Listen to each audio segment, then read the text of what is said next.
सभी को जय मसीह की हिंदी बाइबल स्टोरीज कहानी 23 फिरौन के सपने। 2 साल बीत गए, यूसुफ अब भी जेल में था। फिरौन को शराब पिलाने वाले को यूसुफ की ज़रा भी याद नहीं आई। फिर एक रात फिरौन ने 2 अजीब सपने देखे, जैसा कि आप यहाँ तस्वीर में देख सकते हैं।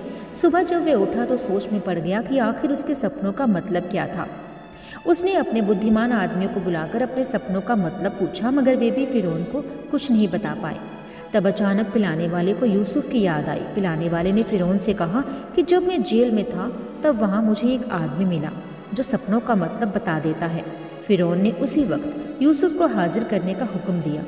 जब यूसुफ आया तो फिरौन ने उसे अपने सपने बताते हुए कहा कि मैंने 7 मोटी ताजी गायें देखी, फिर मैंने 7 दुबली पतली गायें देखी। इसके बाद मैंने देखा कि दुबली गायों ने मोटी गायों को खा लिया।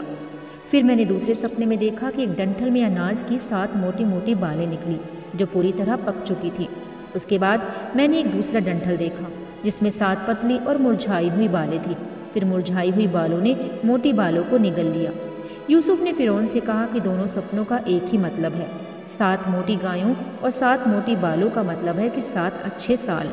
इन सालों में मिस्र में ढेर सारा अनाज होगा, और 7 दुबली गायों और 7 मुरझाई हुई बालों का मतलब है कि अच्छे सालों के बाद आने वाले 7 बुरे साल। इन सालों में बहुत ही कम अनाज पैदा होगा।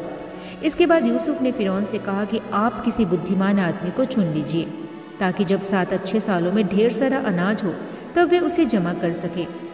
इससे ये होगा कि वह बाद में बुरे साल जब आएंगे तो किसी को भूखा नहीं रहना पड़ेगा।